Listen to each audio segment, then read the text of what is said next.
Hey, hey, hey, good morning. It looks like we're working here. Hi, how are you? It's Monday morning, and you know what time that is. It's time for our weekly gem. And for those of you who are new to us, the weekly gem is our little mini TED talk how to live with more gratitude, more enthusiasm, and more motivation. So I thought it would be good to get on here and talk today. We're in Pennsylvania and we're expecting like thunderstorms and tornadoes, apparently. I haven't been on my phone all day or the computer. I've been doing some writing, and my daughter just messaged me, said she's coming home early, and that's why. So if you're in Pennsylvania right now, people, please be safe, stay dry, and hopefully the lights stay on. We'll see what happens, right? Always interesting in Pennsylvania.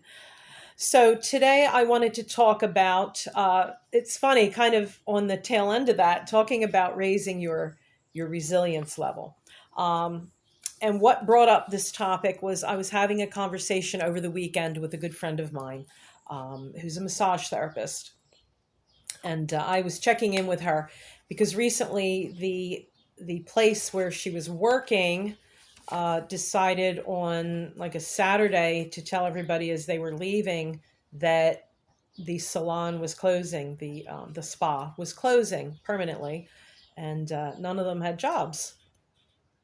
So don't bother coming in. So she was expressing to me, I was checking in with her to see how everything was going.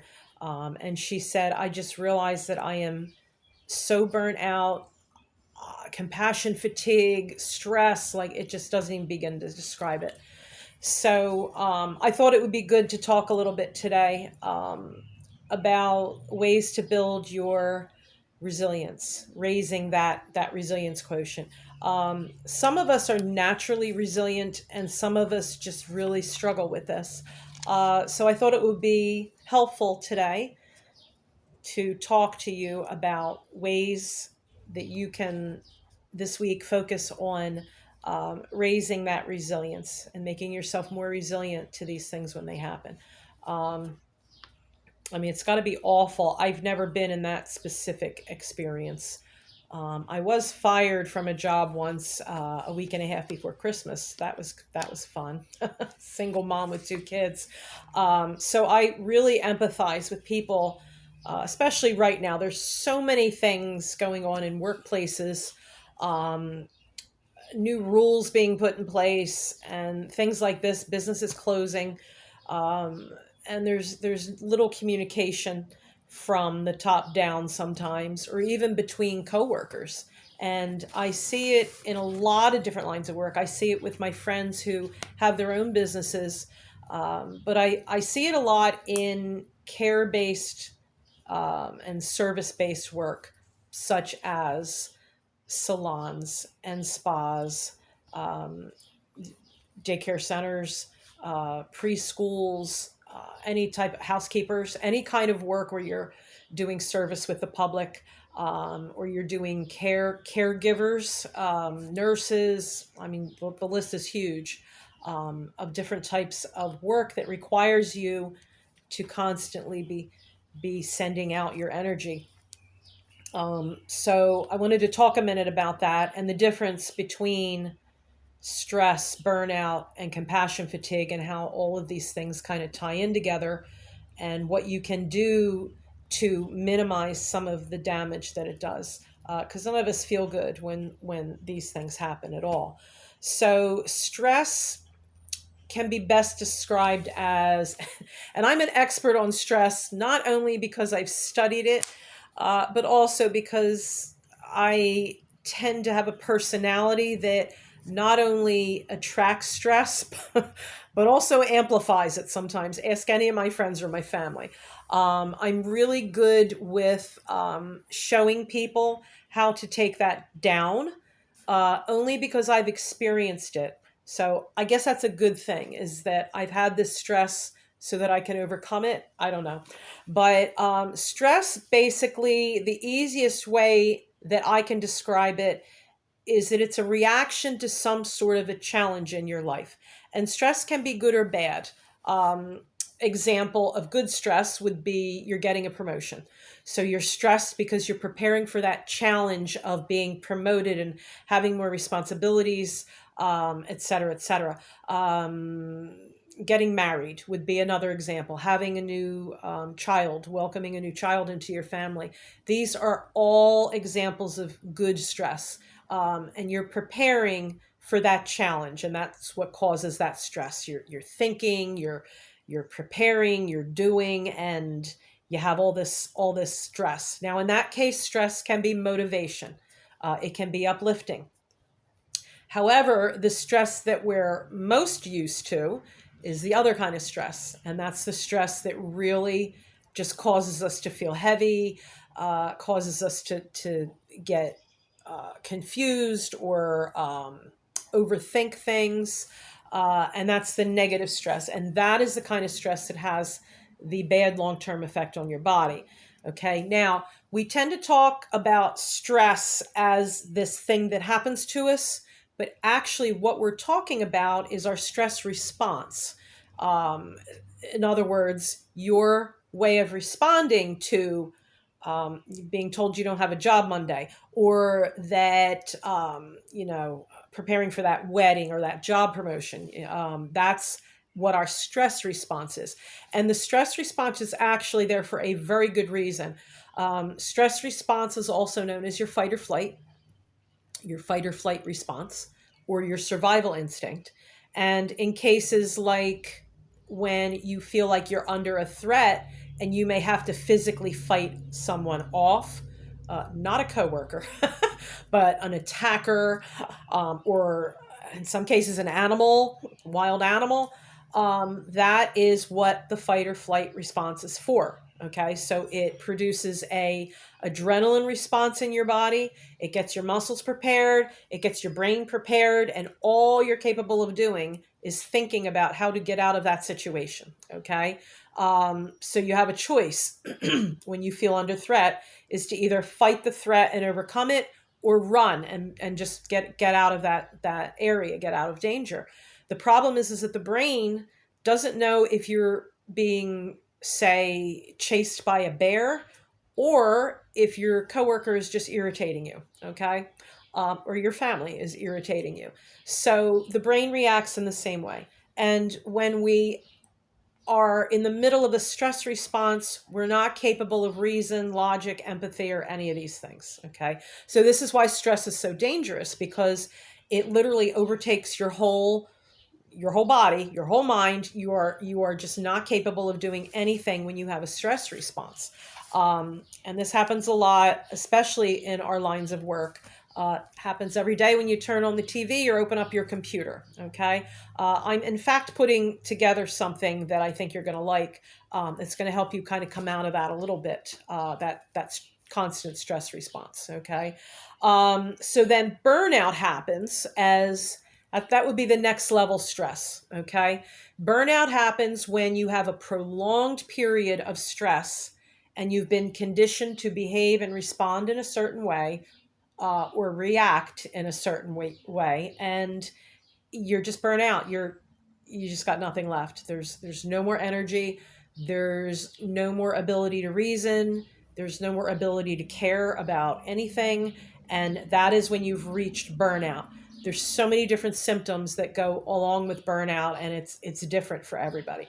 Now, anxiety is caught up in here with stress and burnout, but anxiety is where you're specifically worried about the future, events that haven't happened. And that could be something that may or may not happen. And a lot of times when we have anxious thoughts, we find out that it's just ourselves overthinking because of the stress that we're experiencing and our response to it. That we find that those anxious thoughts that we have and those things that we project into the future don't ever really come to be, thank goodness, because our imaginations can get pretty colorful sometimes, can't they? So that's anxiety. So you've got your stress response, that's reacting to something happening in your environment that's causing you to feel off balance.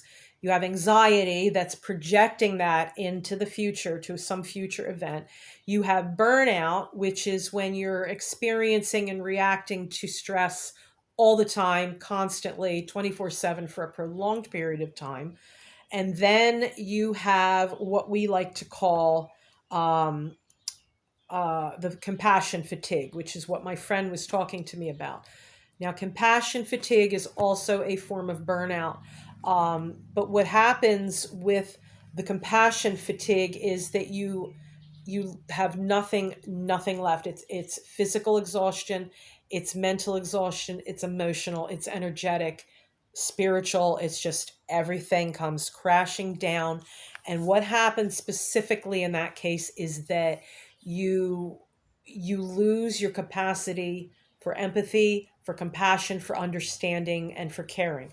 And that's also projected onto yourself. So you get into this mindset with compassion fatigue that you just don't have that natural ability to really worry or think about anything, not even yourself. You literally just want to kind of just check out and just be away from everything and kind of withdraw into yourself.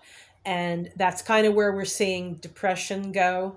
um, Anxiety, you're not even anxious anymore. At least with anxiety, you're thinking and focusing on the future. With compassion fatigue, you're done. You're just not anything. And so you can see why all of these effects, stress, anxiety, burnout, compassion fatigue, are so harmful. And right now it's more prevalent than we've ever seen it in history. I mean, all you have to do is take a look at the last 2 years of life, and whatever your beliefs are or your feelings are or your perceptions are around the last 2 years of history, it doesn't matter in the perspective of our stress levels. We're all stressed. We're all anxious. We all don't know what's happening in the future. That 24-hour news cycle. And now we've got the political campaigns all wrapped up into this. And people are like, I'm so confused. I don't know what to think, what to do. The information is changing and it's being manipulated. It's being told in different ways. And this just wreaks havoc on our bodies and our minds and our souls. And it's no wonder that we're having these feelings. So what I was talking to my friend about is here's what I did when I felt myself going through this compassion fatigue. And just because I teach this stuff doesn't mean I'm immune to it entirely. um, I'm human, I'm a person. I have, things happen in my family, in the world. I have opinions. I have, my little schedule that I go through every day. I have my beliefs. Some of them are flexible, some of them are not. We're all similar in that manner, and we're all unique in which we see things through a different filter. And that filter is our experiences. Part of it is our personality. It's just the way we're wired. So what I was telling my friend is that when I started to go through this and question everything I've ever done, and questioning the work I was doing and questioning my decisions, I was even questioning my own opinions and beliefs.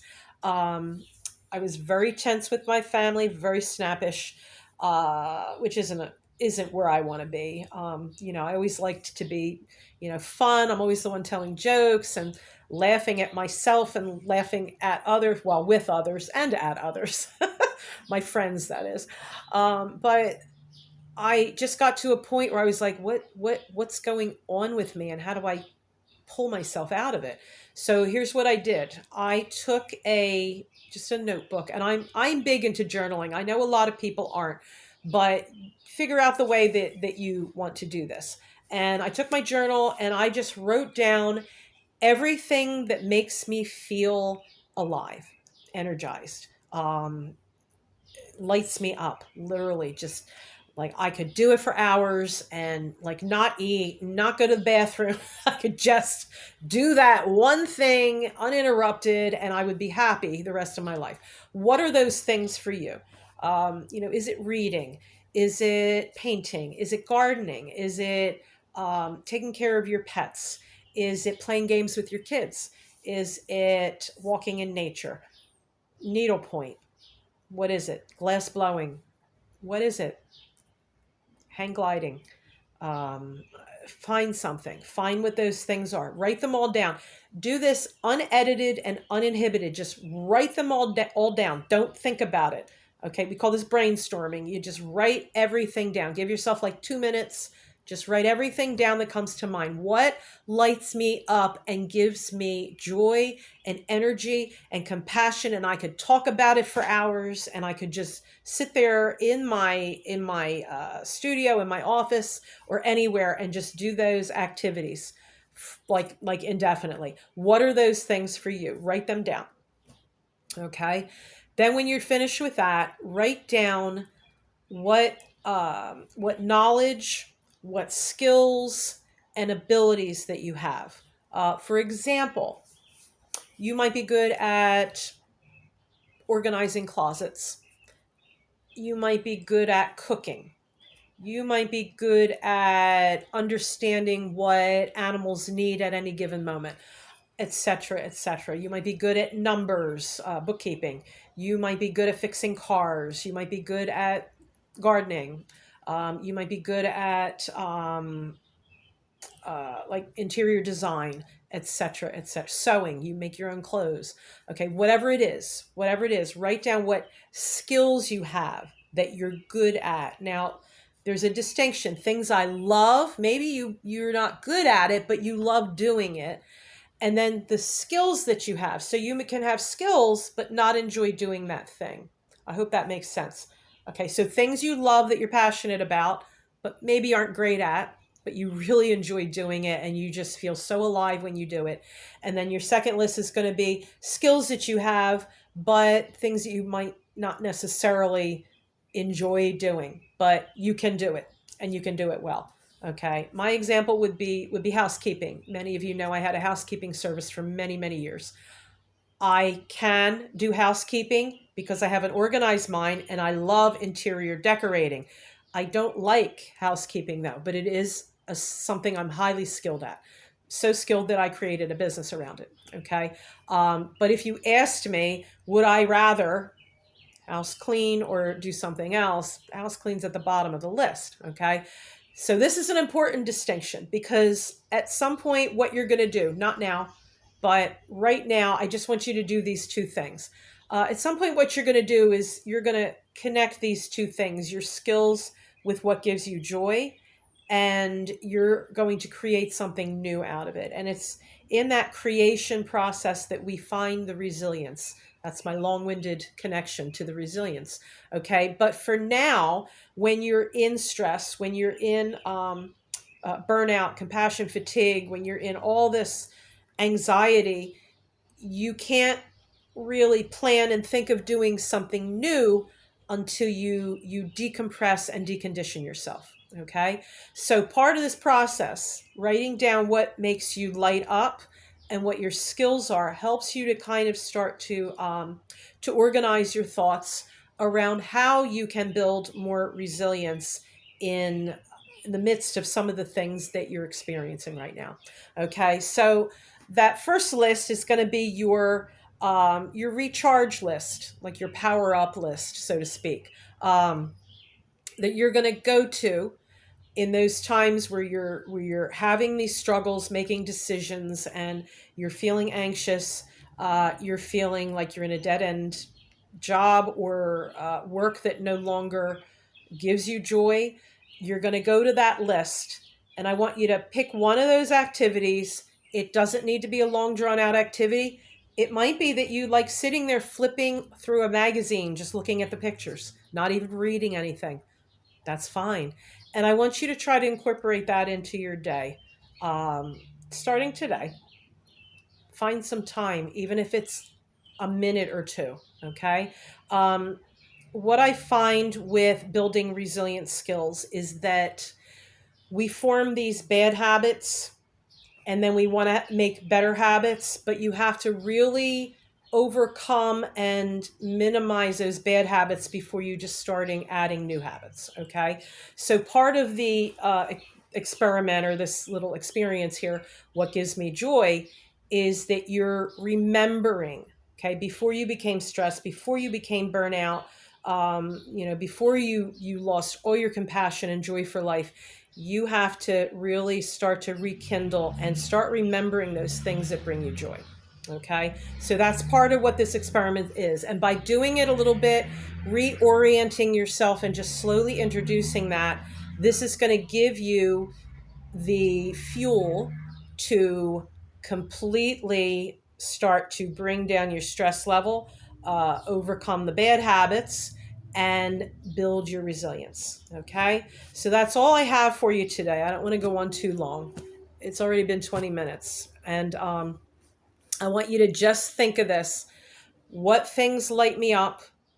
And what skills do I have? And I think next week, maybe I'll do a little continuation, or maybe throughout the week, I'll do a continuation of this. And maybe you can post under this video what your ideas were. What did you come up with? What are your top 3 things that really, really light you up? And do you think you're good at them, or do you think you're not so good, but you enjoy them anyway?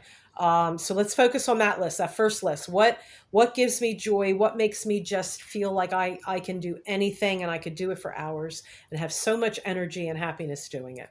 Okay, so let's focus on that list first, and then we'll continue on with this idea next time. Okay, have a great day, everybody. Stay safe, stay dry if you're in Pennsylvania, and have a beautiful week.